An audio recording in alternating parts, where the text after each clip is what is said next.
remember. Before I was born. Yeah, 200 years at least, something like that.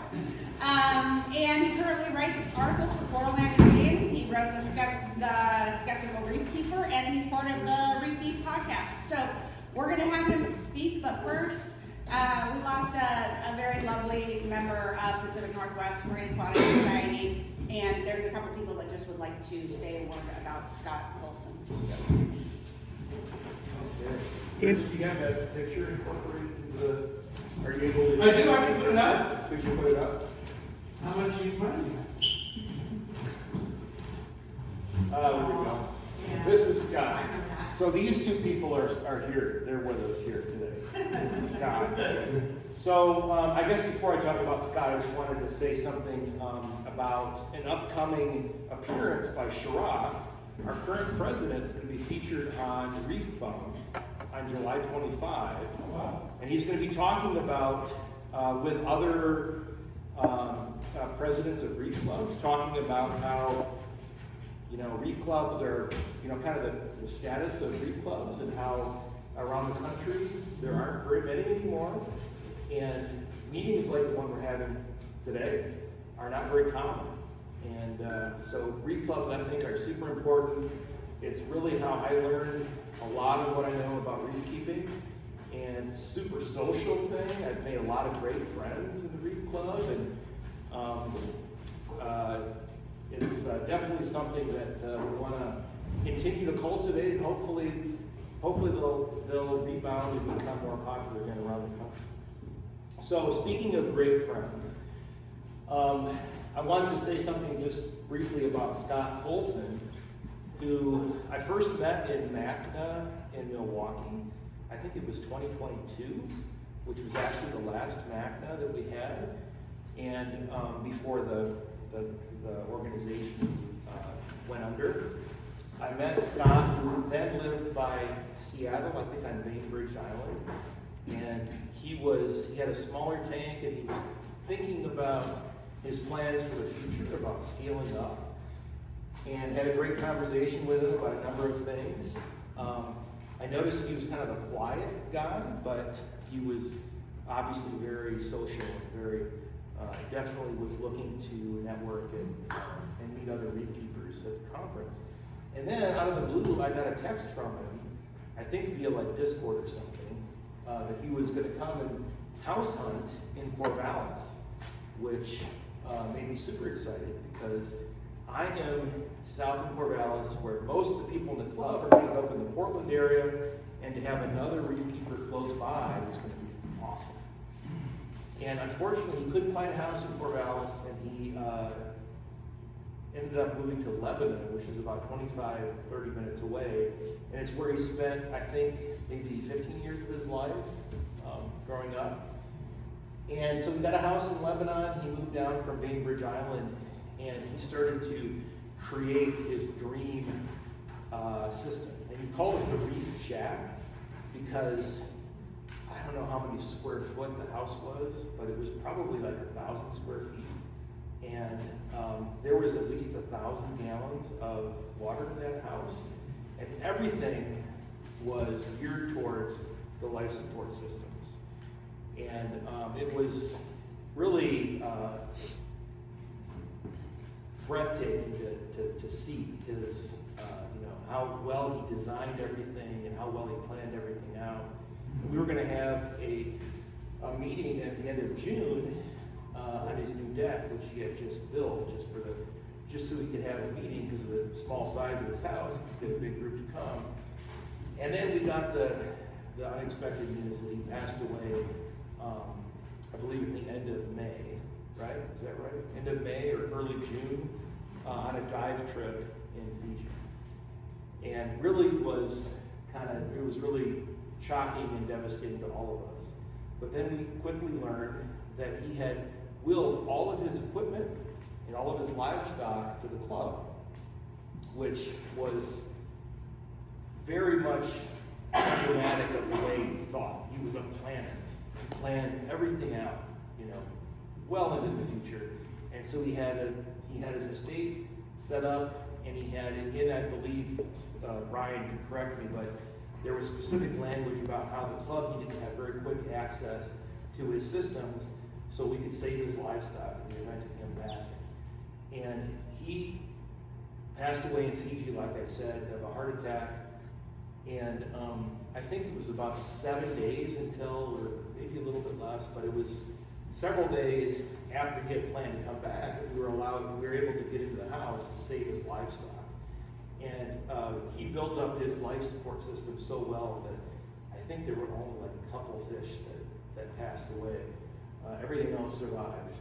And it was, something that was really sad and really kind of pulled us all together as a group to come together and do something important for Scott, because he had, he relied on us to save all of his livestock that we obviously cared a lot about. And it was really sad, but also a great thing for the group to come together and break down the systems and save his livestock. And I guess, like I said, the one little anecdote that I would say that really exemplifies Scott is that when I would come visit him, he would always offer me a beverage. And he didn't actually drink alcoholic beer, but he always had like 3 different kinds of alcoholic beer for me to choose from in his fridge, right? That's the kind of guy he was. It was all about like, reef keeping was a way to network with people and to be social with other people. And that's what he really treasured. So we're really sad to lose him. We're really grateful for the time we got to have him in our club. And we're really grateful for the huge, generous donation that all of his livestock and his equipment are raising for the club. And we're helping to fund, we're going to have speakers come, every year, and the amount of money that we've been able to raise after selling his livestock and his equipment is quite substantial. So we're going to have this series, maybe we'll call it the Scott Colson Speaker Series, to memorialize it. So I think Ryan, you wanted to say something as well? Yeah. Move to the front of the room. And I should say that Ryan, above everybody else, went above and beyond to help organize all this, to network, to interface with the family. And I think he made like 10 trips to Lebanon. Yeah. And Ryan lives in Portland. I live in Corvallis, which is a half hour away. So Ryan really stepped up and put forth a lot of effort to make this happen. Yeah, I was fortunate through misfortune that I had scheduled a week of PTO right when this all happened. So I was able to spend a good solid week kind of taking that all apart and working on it. So a lot of what I would say about Scott, I didn't know him for quite as long as Andy did. And I can see that I was tactically cut out of this photo on that side there. That's right. Yeah. I was looking burgers right behind that table there. I think Scott was waiting for one of the first ones. So outside of just our community here, and also Brittany spoke a little bit about Rich and Reef Beef. If you're not familiar with that, go check it out. It's an amazing resource for people who want a place to learn and grow and share and kind of get away from some of the noise and arguments that happen in traditional forums. It's real supportive. Scott was a big part of that community. He set up virtual tank tours where people could kind of film their homes and then everyone would watch it on Discord and kind of have a discussion and look at different methodologies. He shared a ton of information from his engineering background about backup power systems. I know we've talked about those in the past, battery power, again, life support. And he wasn't kidding. He set up his 1,000 gallons across like 8 tanks to run completely automated for a month. Right? Water changes, feeding, chemical parameters, testing, everything. It was actually 2 days after he was supposed to return that we got the keys the first time, and it was pretty spectacular. It was 10 tanks. I just 10 counted. tanks. It's 10 10. tanks. Yeah, 10 tanks. Yeah, I want to thank everyone who gave time over the course of the month that it took us to take his estate apart, and the support that we were able to give to his family, because that's pretty tough.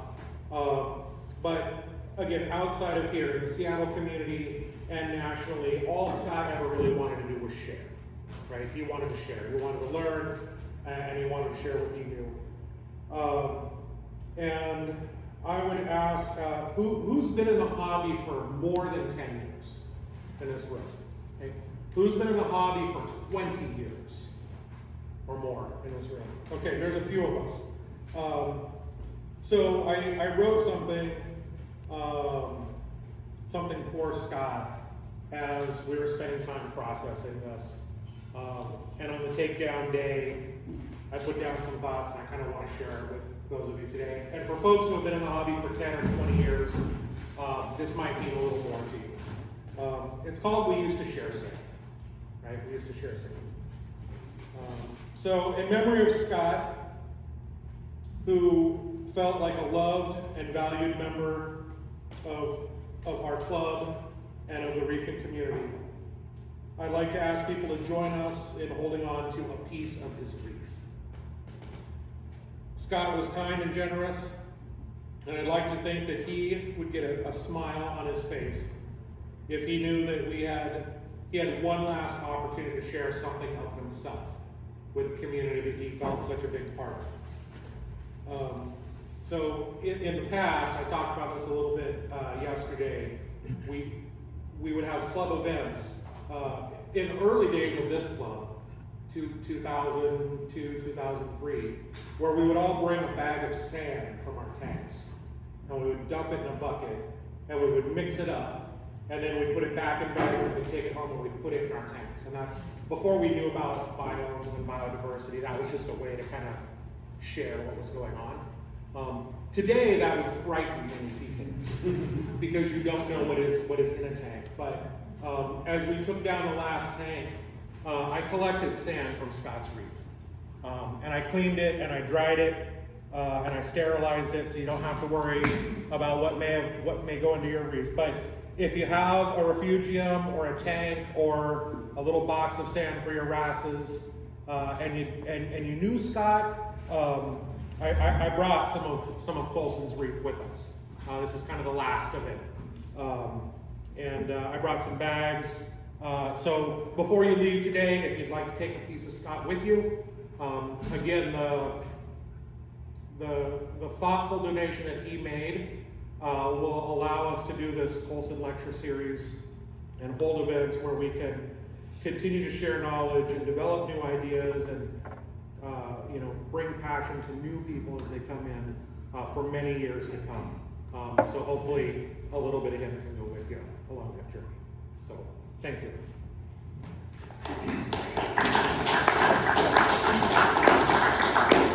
You want me up there for that? Yep, yep. This is for Scott's mom too, right? Yep, absolutely. Yeah.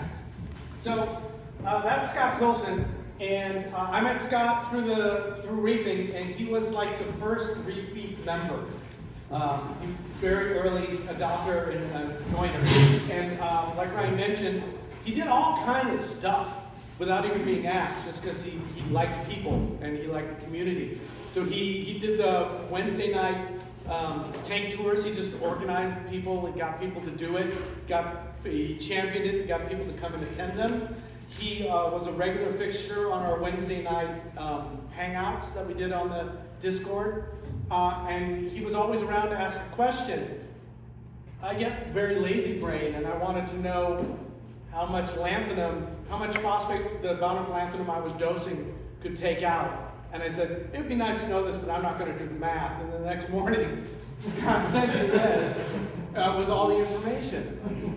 And he was great. It was great to talk to about his new system and help figure out stupid ways to do smart stuff and smart ways to do stupid stuff. And he was great fun to hang out with every time I got to see him at different shows and different conferences. Always fun to eat with him and talk with him, and also very fun to watch him watch everything that was going on. because he was just kind of delighted by everything. The news of his passing was awful for the Reef Beef community. It kind of took a couple weeks before the community got back in gear again. He was such a fixture. So I'm glad that he's living on in all of our memories and in part of the speaker series. I'm honored to be the first person that gets to be part of that. And I miss him every time I think about it. So I'm going to take a lot of sand and I'm going to eat it. I'm going to walk over to now and then do a talk. Thank you.